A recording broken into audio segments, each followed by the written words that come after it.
The world will spin. The seasons will turn. Life goes on. Changes like these do not require our consent or approval. However, Holden Caulfield in J.D. Salinger's Catcher in the Rye fails to accept this lack of control.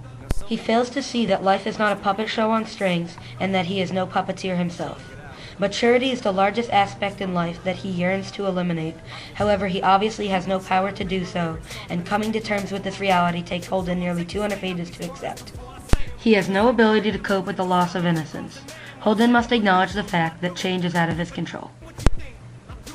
Throughout the novel, Holden demonstrates his disdain towards the world of adulthood.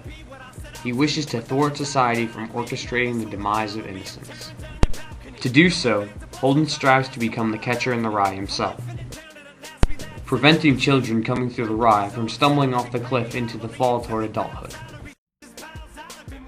He fantasizes about a world where a kid can be a kid and not have to face the tortures of growing up.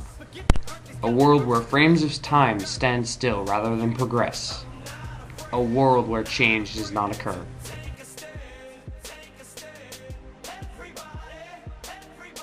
Despite his efforts, he cannot accomplish this goal. It is impossible to cease the process of maturing, and thus making it impossible for him to be a catcher in the rye. His adult-like vices are the main cause of his shortcomings. It is rather hard to keep the childhood in someone alive while you are smoking cigarettes and downing scotch and sodas. Whenever Holden tries to protect someone's innocence, he ends up pushing them closer and closer to the downfall of it. Holden's continual failures lead him to the realization that he cannot stop change.